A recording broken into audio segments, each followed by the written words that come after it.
Welcome to Oregon Voters Digest, the program that brings forward the social and political issues that are important to people living here in the Pacific Northwest. And now, your host, Bruce Broussard. Hi, welcome to Oregon Voters Digest. And as you can see, I am not Bruce Broussard. He's taking a short time away, and so John and I are going to try and hold things down for the day, and so we're going to get right into it. John, how are you doing? Doing excellent, just fine, and we're going to do good. All right, so we're going to talk about some of the things that we've talked about in the past, try to bring some type of educational knowledge to things that our city council, county commissioners, Clackamas County, Washington County is doing to help the citizens of their counties, not just business or themselves. So, John, earlier this week I was watching a city council meeting, I should say. It was kind of funny because it popped up on my phone and it said city council meeting live. And they were talking about, I came in, they were talking about a consent order. And for those of you that have never participated in these these county and city and TriMet, they have what they call a consent order, which is a number of things that the body commits, passes without any discussion. But you can take anything out of that consent order if you want to discuss it, because you're not fully knowledgeable of the what's going on. And so one of the things that was taken out of the consent order about 3 weeks ago was the police bureau using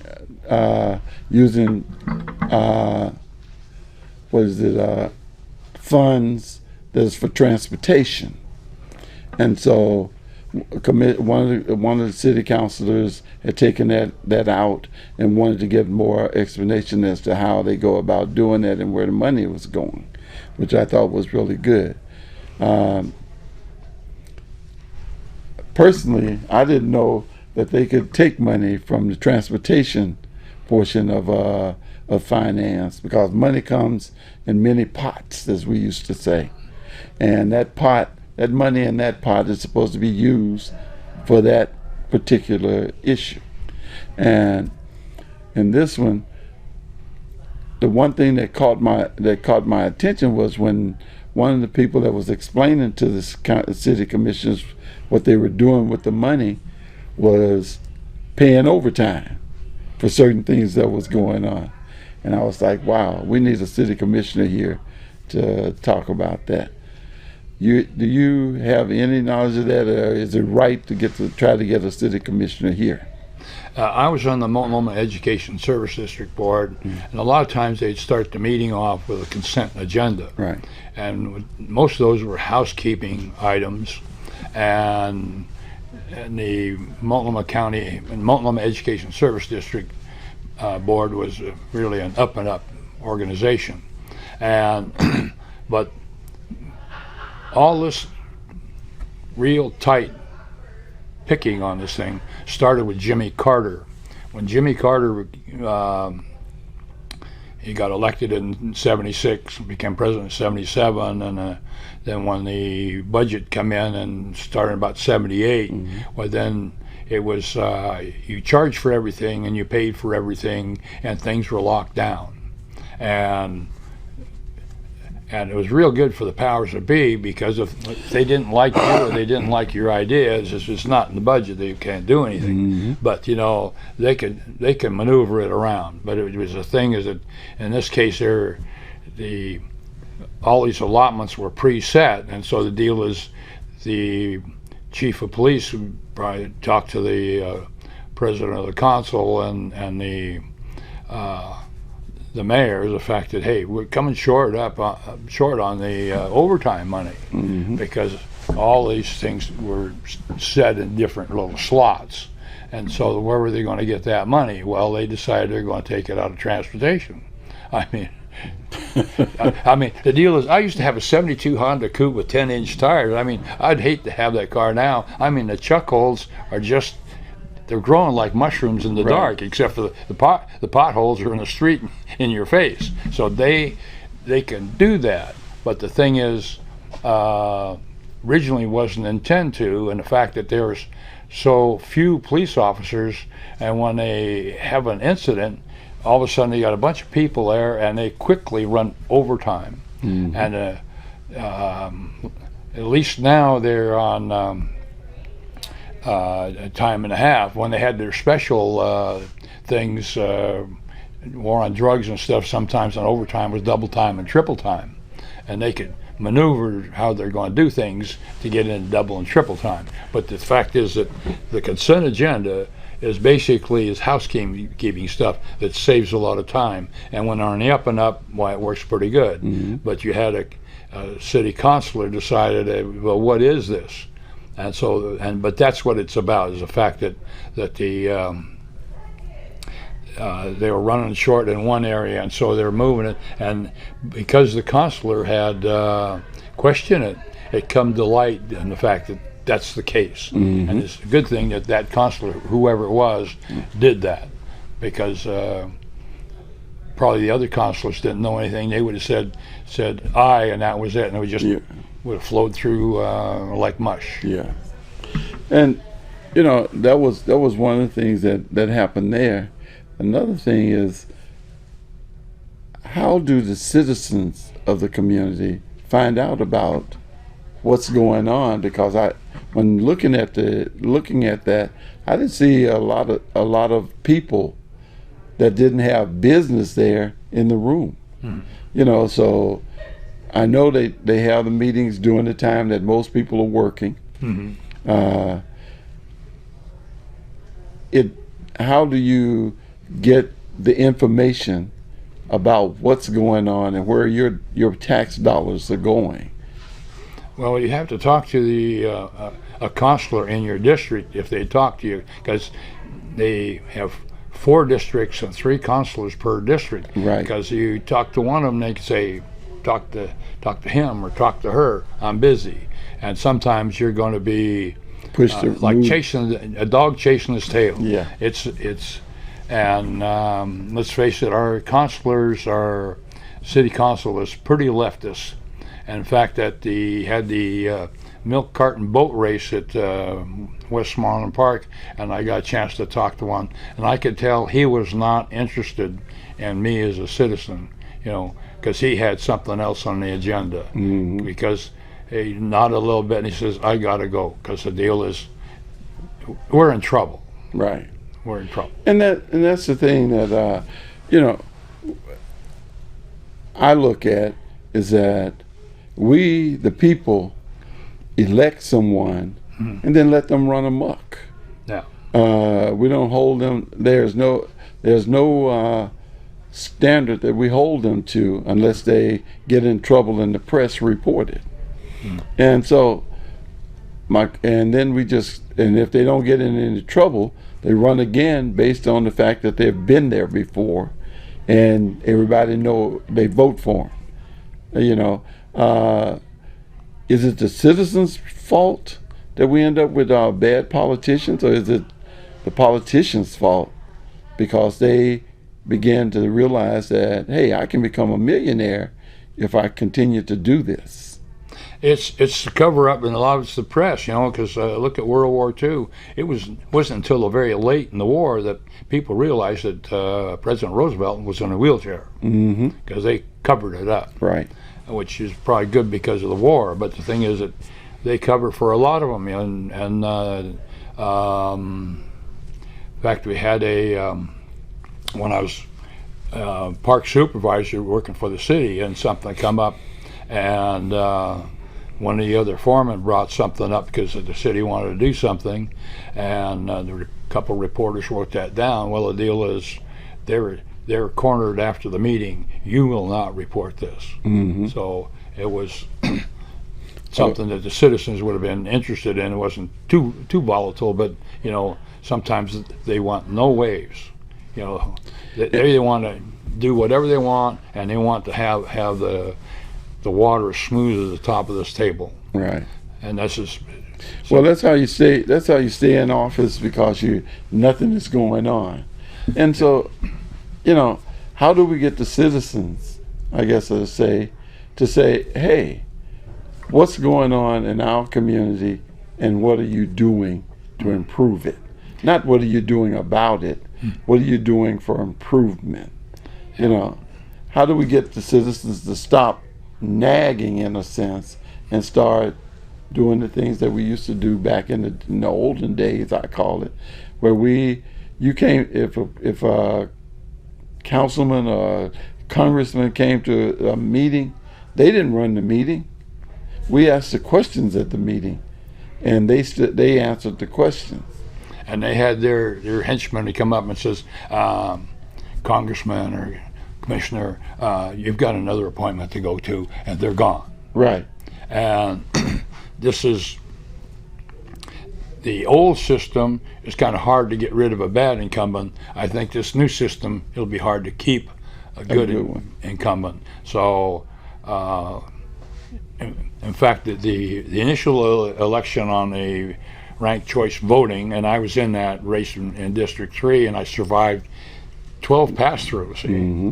And so the mayor and District 1 and 2 got a 4-year run, and the auditor in District 3 and 4 is a 2-year run.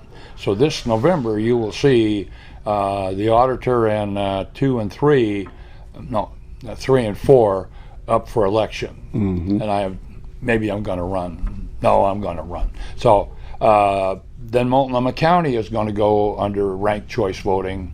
Now 3 of the commissioners, and they have 4 zones that are going to have a commissioner in each one like now. Mm-hmm. 3 of the commissioners are getting a bye, so they don't have to run for it. So you're going to have the chairman, the sheriff, the auditor, and District 2, which includes Bruce Broussard. So all 3 people in that, or just one? There'll be 1 commissioner per district, Mm-hmm. not 3 like in Portland. Right.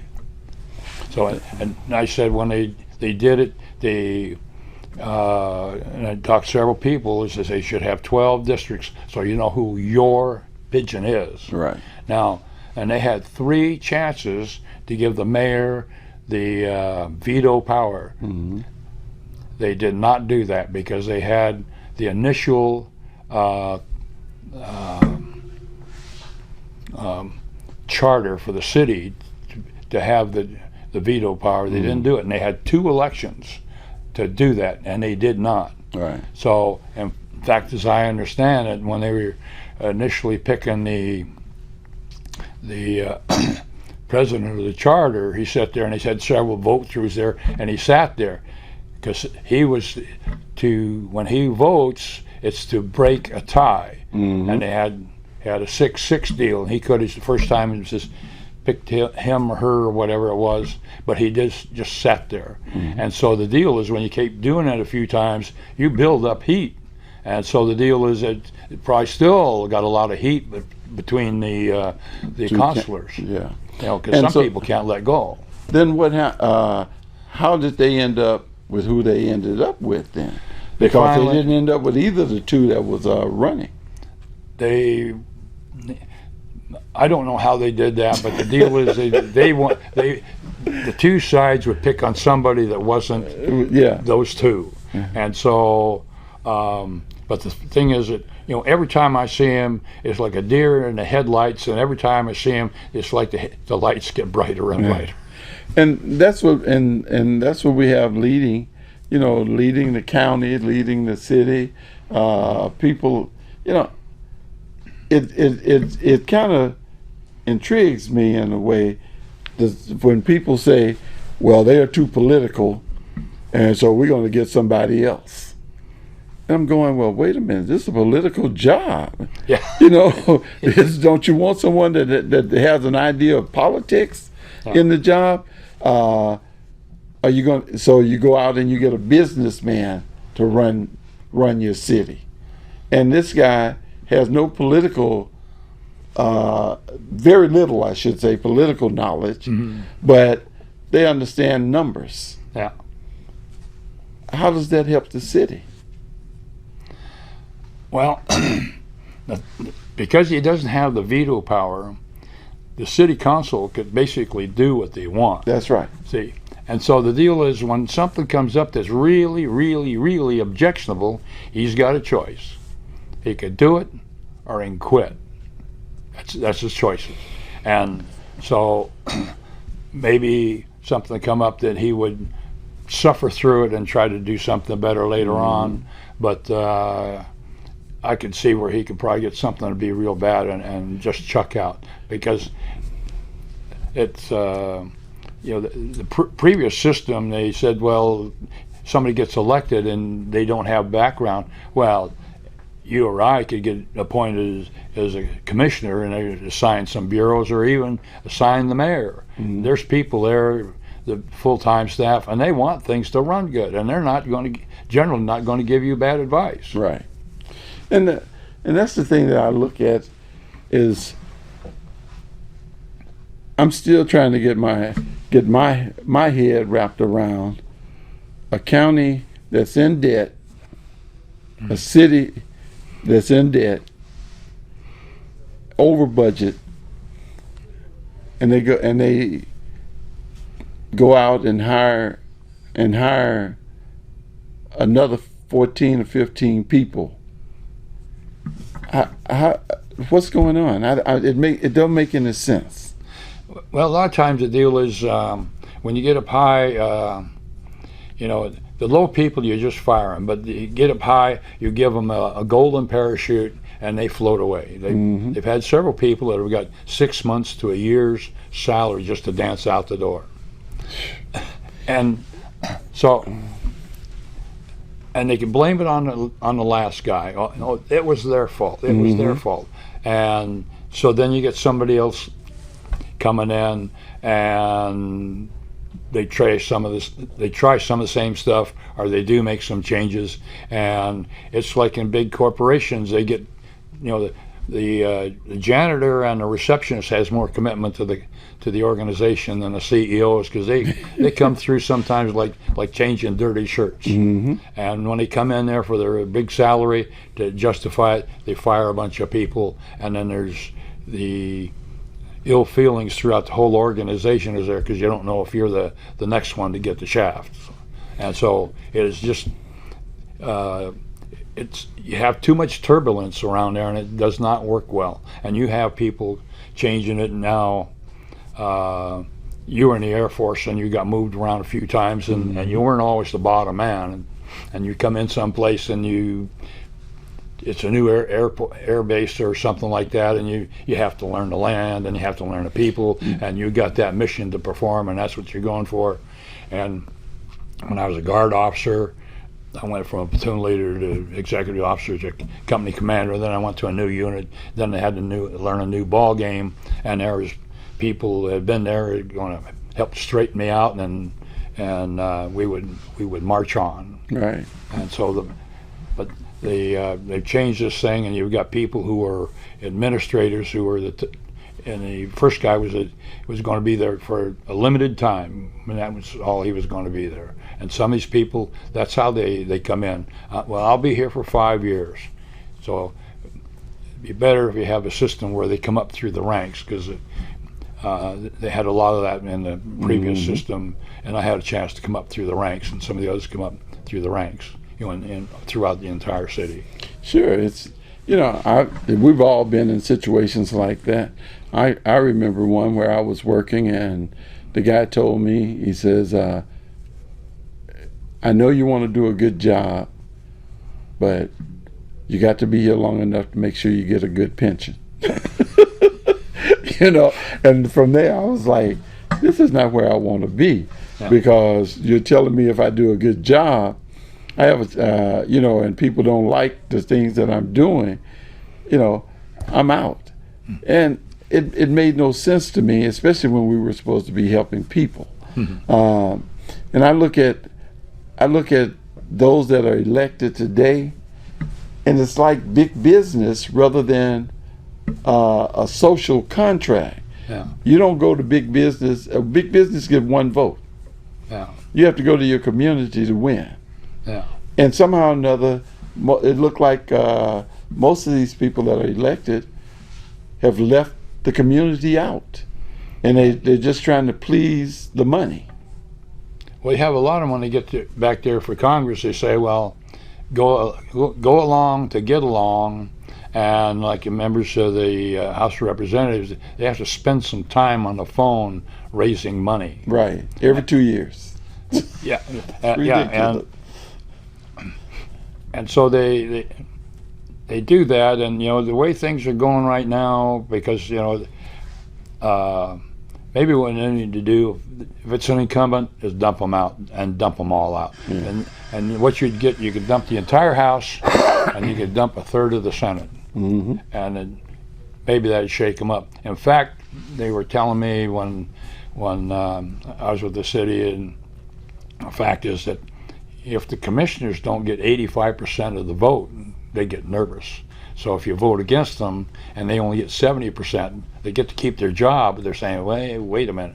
In fact, Frank Ivancy was getting set to make his last run for mayor and then run for governor of Oregon. Mm. Well, a lot of people decided to send him a message, and they voted for Bud Clark. Now, Bud Clark would have taken a third term as mayor. I think we'd have been better off. But we got, that's how Bud Clark got in. A lot of people was going to send Frank Ivancy a message, and the message was goodbye. Mm-hmm. Then he ended up with a cushy job down in San Francisco on the Maritime Commission, because there's one of those jobs is reserved for somebody from Portland, and Frank Ivancy got that job. Mm-hmm. And that's one of the things that I notice in politics, and I don't know if everyone else does, but if you're, I always said, if you're a Democrat and you're brought up on anything, we ostracize you. You're gone. Yeah. You know, we don't give you a cushy job on the other side. Yeah. You know, you're out of here. But on the Republican side, I look at all the guys that got into it, and what happened? They end up reporters. They end up with some other cushy job. You know, and I'm like, how is it that both sides are so different? What make politicians, people, you're running and you do things like, I mean, you're the commissioner or the representative for my district, and I'm a Democrat and you're a Republican, and you send information just to Republicans. Well, maybe the Democrats have changed, because Governor Brown's got a real cushy job now, so I forget what it is. Yeah, but then you know, I fully understand when you leave office, if the party is not getting you the job, but the things that you did get you the job, I have no problem about that. Yeah. But when you do wrong, mm-hmm. and one of the people that come to mind is back in the day, Oliver North. Yeah. He did wrong, leaves the military, and now he's probably a millionaire. Yeah. You know, a couple of times over. Yeah. You know, I mean, it just don't make sense to me that. But then again, that's the way life is today. All the people that are being pardoned for different things, and then they go back, and it's like someone in jail for robbery. You let them out, and they go rob somebody. Well, with Oliver North, he was a lieutenant colonel. So a lot of people think, oh, wow, that's really high. Mm-hmm. Well, my father was in the Army, and then after the Army National Guard, and he went back to the Army, and he was in the Pentagon. You got to have 2 stars to use the escalator. You got 1 star or less, you use the stairs. So. I guess my question is, how do we get away from the hierarchy and get into, let's just do it right? Well, I think the deal is that you get the things, it's kind of like some people know low people in high places, and the thing is that they use the term politics. Well, most of the times when say it's politics, it went out. Good judgment and planning and training went out the window, and they didn't necessarily open the window first. And they've done some dumb things with the city. They wanted to go to unisex restrooms, and I says, "You're nuts." I says, "The deal is, men's restrooms get messed up a lot. Yeah. Women's not too much, and so the unisex, they get messed up a lot." And this pencil neck from downtown, he says, "Well, what's the big deal?" I says, "Well, if you haven't been around, there's a difference between men and women. And women got to get a lot closer to the equipment. And it's dirty or something like that, give me a break." Right. And he says, "It's the fad." I says, I got in real trouble. I says, "Well, if it's the fad to get the clap, you're going to run out and get the clap." Yeah. He says, Well, the thing that you have to realize is, it's got a bathroom costs you around $25,000.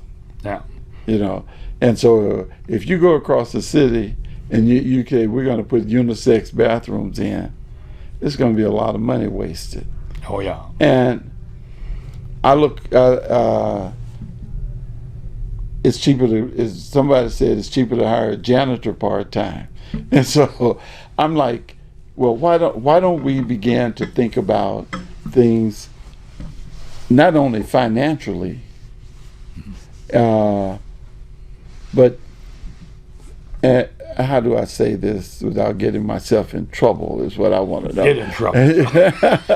But how do we satisfy the people's itch as we do the right thing? Well, when I was with the parks, the thing is that it was our duty to clean the restrooms at least once a day. And some places we had to do it twice. But that's what we did every day, because we wanted those restrooms to be clean and working.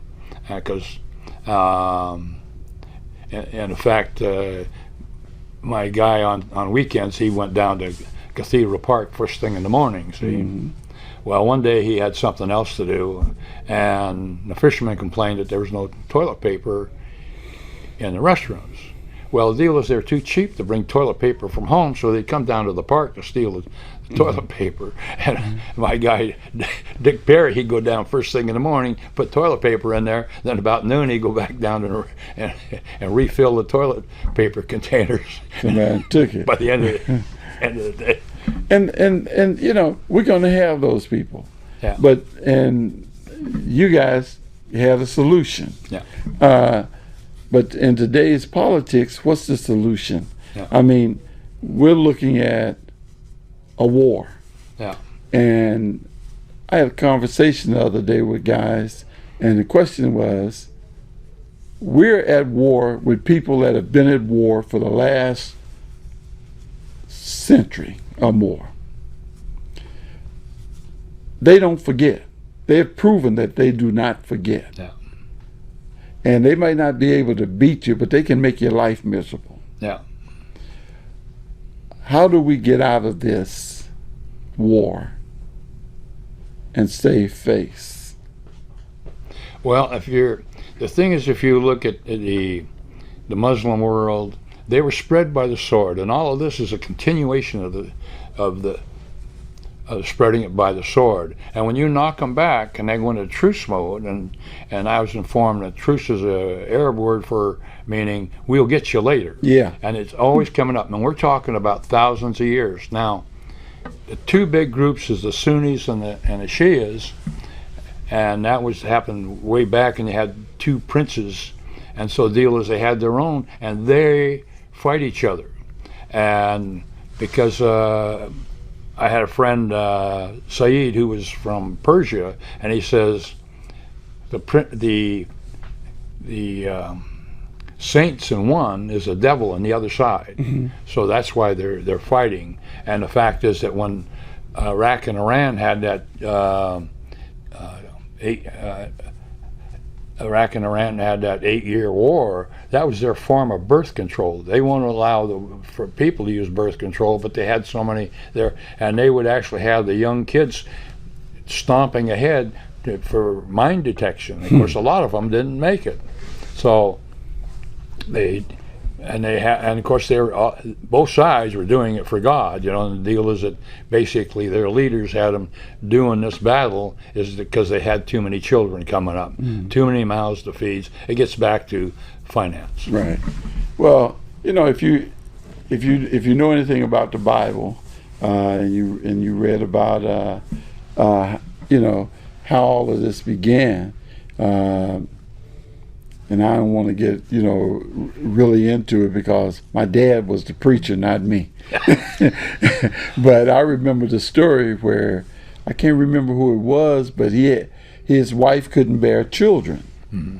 And so she gave him the right to have a child with their housemaid. And she was Arab, and they were Jewish. And so they had a son. And then later on, God granted her the power to have a child. And she had a son. And then she kicked the housemaid out. And that son became the Arab leader. And the other son became the Jewish leader. And that's why we've had all these wars all these years. And so most people don't even know what's going on. Mm-hmm. I mean, my question is, what do you see as the reason for us attacking Iran? After all these years where they have had inspections, and no one has said anything about a nuclear weapon, what's the primary cause for the attack today versus yesterday? It's oil. And the thing is that actually, if you go back to the attack on Iraq, the deal is people in Iraq had the highest standard in the Arab world. But the deal is because, sure, in Iraq, what you say is the milkman coming in the morning to drag you away, but the deal is still you had a lot of freedoms. You go down to the local bazaar to buy yourself an AK-47, and it wasn't a semi-auto, it was a full auto. And so they had a lot of freedoms, but the deal is, why were you wasting money on your people when you should put it in our profit going up? And that was part of the deal. Right. And then, of course, the deal is sometimes they send false signals, kind of like Kuwait wasn't important to him. So he decides, well, I'm going to take Kuwait. Well, then that was their excuse. And the thing is, he could have been baited into it, or maybe it was part of the program. The only trouble was he ended up getting himself executed. Well, I look at the war today, and I'm going, follow the money. Yeah. I said, everybody's getting rich. All of his friends are getting rich because they're in the arms merchants category. Yeah. And I remember when Jesse Jackson ran in 1984 or 88, one of those two, he came to Portland, and he told us all, because he says,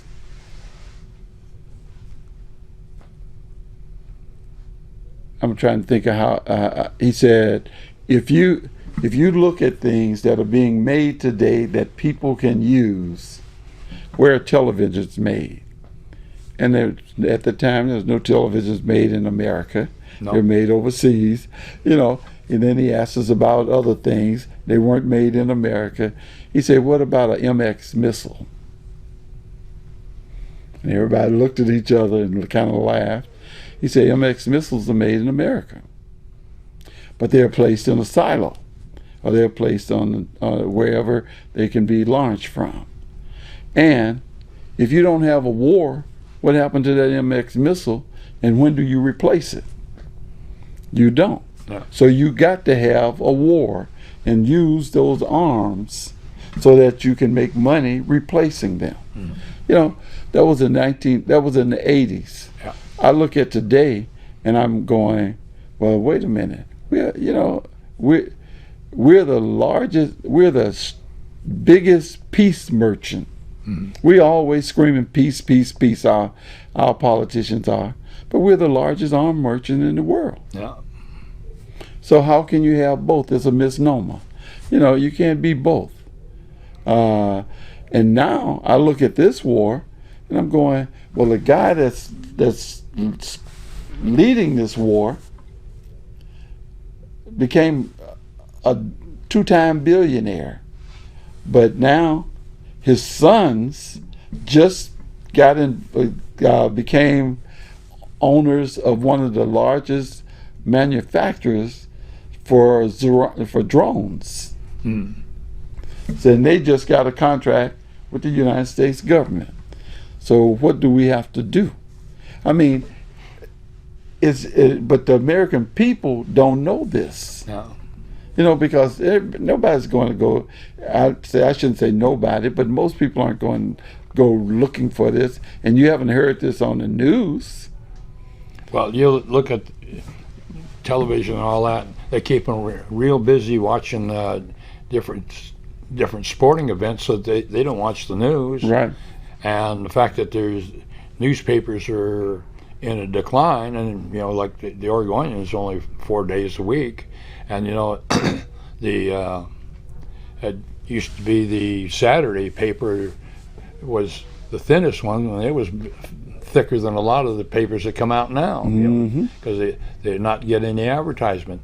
And I had people at work that were having trouble passing the test. Well, do you do any reading? Well, yeah. Well, you read the newspaper. Yeah. Well, what do you read? The funnies in the sports section. Well, the funnies is in intellectual in the sports section. They watch the game, then they go read about the a regurgitation of what happened. I said, you need to get these papers down there and just look at every headline. If something strikes your fancy, just read it, because. And a couple of them that did that, and the next time they had a civil service exam, they passed and they got promoted. Right.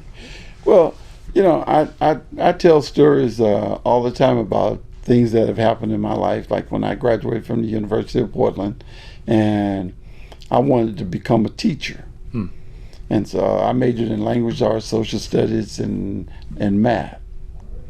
And so I'm at a high school. And 6 or 7 of the students sat up front.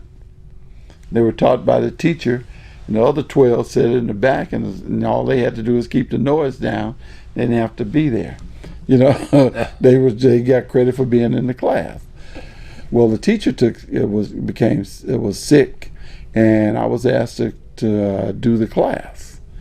And so when everybody walked in, I had newspapers. I went out and bought 3 newspapers because it was a history class.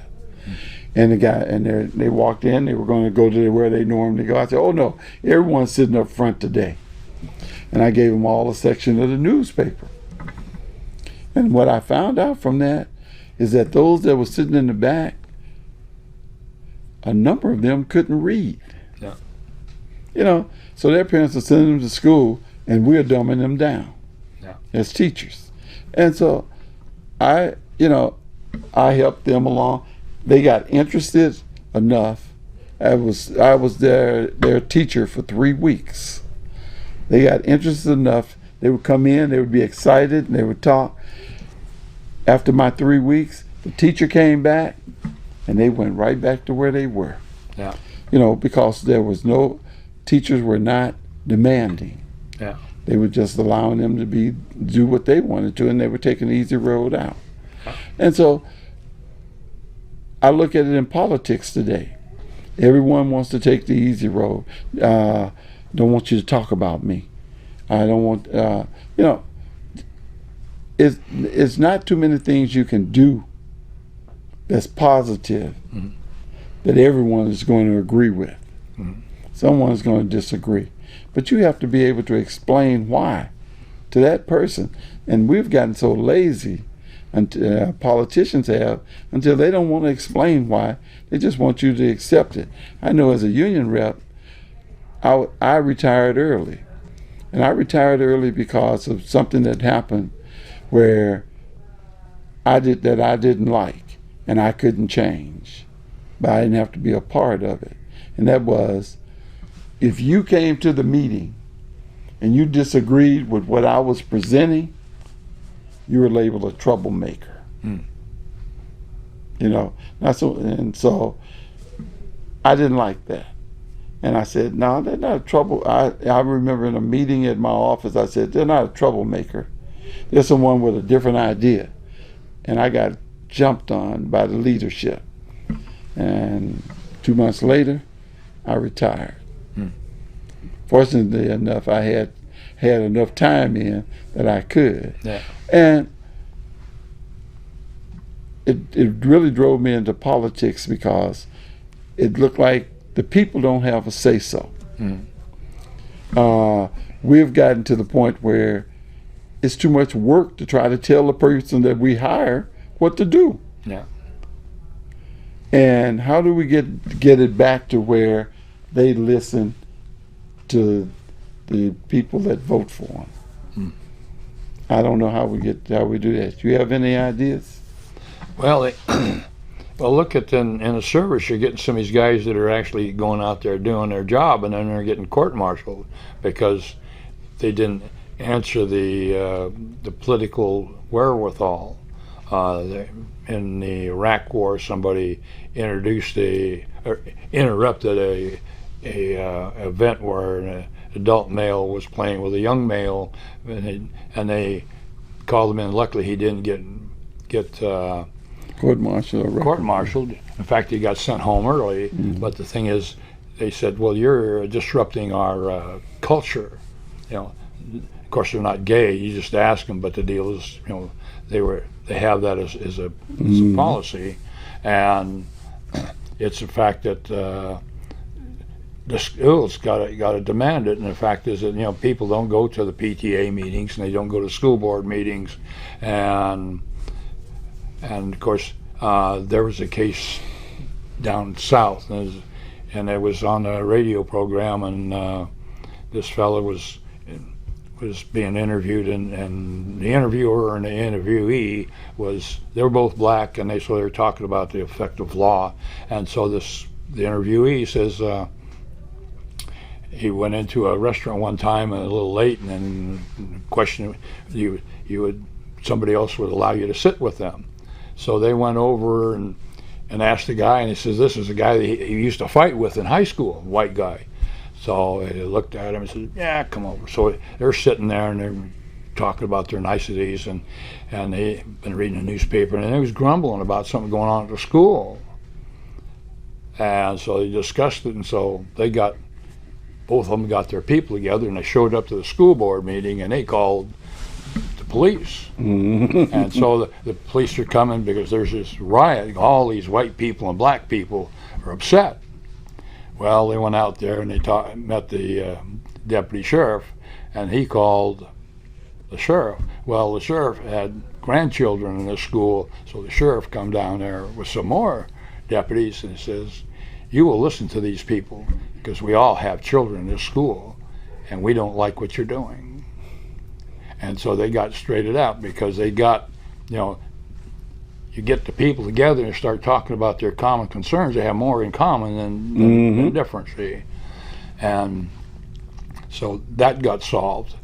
And in fact, a friend of mine, he retired as a Portland police officer, and he went to school to be a teacher, and things weren't working quite well, and so he got 2 extra quarters, and he got a certificate in reading. So he got on at Burns High School, and they had been going through reading and teachers every 2 years because they were using the textbook. And now he was a Navy Reserve corpsman in the Marine Corps Reserve, and I was in the National Guard, and so he was going to go over there, and I says, well, I got all these magazines, why don't you take them over? Because in the reading classes, mostly it's boys from single parents' homes, and mommy doesn't buy, men's magazines. So anyway, he, had Army and National Guard and Popular Science, Popular Mechanics, and American Rifleman and Guns and Ammo and Truck and Driver, and so the end of the school year, I said, hey, how'd things go? He says, brought their grade reading level up 3 grades. I said, oh. He says, well, how'd they like that? He says, oh, well, they were ecstatic, because simply give them something that they want to read. Now, he was there about 4 years, and then the thing is, the economy went to heck, and then he come back and got on with the Portland Police Bureau. And I've talked to other people about, talk to the male people, like janitors and service people and teachers, and to the wives. It says, hey, your husband's got these manly magazines to bring to get the kids to read them. Oh, can't do that, because it's macho. Get them to read something they want to read. Yeah, I was watching something the other night where the mayor, no, he's the governor of California. His wife, she was talking about the fact that she didn't want her sons to be chauvinistic, and so they had dolls, and and she taught them that you have to care for this doll like you would a baby and everything else, and they had to learn how to take the diaper off and change the doll and all that, and everybody was looking at it and talking about, man, she making them gay. I'm going, you don't make people gay. And to me, it was something that I would have never thought of. But we want our men children to be strong and mighty, so what kind of doll do we get them? A G.I. Joe. And so now they run around and they become antagonistic, and they want to be the bully on the playground. And when they get home, mom and dad don't understand, and then all of a sudden they're trying to control the house. Yeah. Back in the day, controlling my house would have been with my ears pinned up against the wall somewhere, and the word is, do you like eating here? You got trouble in school, you got trouble when you got home. It was on, as they say, the drums were beating before you got home. And so you get home, you trying to figure out, am I going to get it, or is it going to be just a strong talking to? And so, today,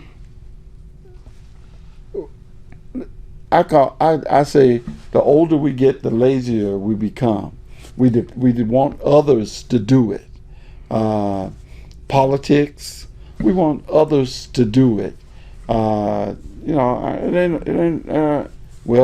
I tell you what, when you take I always tell my kids, I told my kids a lot of times, there are certain laws, and there's a law that says that tag on the mattress, you're not supposed to take it off. Yeah. I said, don't do it. One of your friends might be over when you're changing your sheets and see that you tore the mattress off, and you do something to them, they don't like it, and they call the police. I said, it's just that simple. That's how simple life is. Yeah. I said, why isn't it easier to help someone than to try and hurt someone? Yeah. Why do we have to be the angry one versus the good one? It's not a sign of weakness.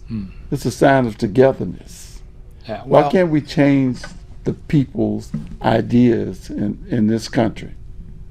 I don't know. It's when you're in a position of power, you can help people, see. And one of the things I pride myself in as a park supervisor, more of my seasonals became permanent people with the city of Portland than my contemporaries, because they were just somebody to come do the dirt work. Well, you got a lot of them that says, if you want to come on permanent, well, you want to get with the other guys and get in some of these projects and find out what you're doing and how you do it and why you do it. And this is the thing, like in the military, the thing is they teach you what to do and how to do it and why. And the importance about the why is, even in civilian life, the deal is you're not there and they've got to do something, and 19 times out of 20 it's correct. Maybe and the 20th time might be a little off, but not very far off, and that was the whole thing, because you're going to learn the why of things makes a big difference. And in fact, when the the Iron Curtain started to crack. They had some Warsaw Pact officers came over to the West Germany where they were doing something, and so and we had our officers kind of mingling with them. And so the general says, Sergeant, why don't you show the major here what you're doing? And the sergeant was a squad leader. He was an E5 going to make E6, and he whipped out a map. And all the rest of them in the back, Sergeant's got a map. Sergeant's got a map. Well, some of them didn't get maps until they were captains or so in the Warsaw Pact. The deal is, in the Army, and I'm sure with the Marine Corps, map reading's a big deal. And then when you went to your classes, a lot of times they give you an exam in map reading. And the deal is they give you extra classes, and if you don't pass it on a second time, you wash out. That's how important that skill of map reading. And the deal is you have to rely on the map because you can't rely on GPS because it's not up to date and it can change. But teaching, and that's the same thing with your kids. Okay, this is what you got to do, and this is how you do it, and this is why you do it. And the why gives them the thought along and gets them to the moral side of life. And that's the thing. I said, for me, I look at today's society and I go, at some point, babies started having babies more frequently. Yeah. Because, hey, I can tell you 80 years ago, babies was having babies. Yeah. But grandma, great-grandma, uncle, aunt, they were all there to help. Yeah. Today, babies are having babies and they're alone. Yeah. Mama's trying to hang out with her daughter. Yeah. So grandma ain't go. I ain't my child. Yeah. And so we're becoming more and more separated. Yeah. As people.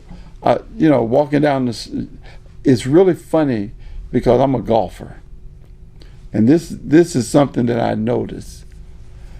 I can walk down Broadway downtown, and I can pass 20 people, and they'll go like this. So, black, white, green, yellow, blue. They're not looking at you. I can go on the golf course, and everybody I pass, what's up? How you doing? Well, hey, how's your game? Don't know me from Adam. Yeah. I don't know them from Adam. Yeah. We're laughing. Mm-hmm.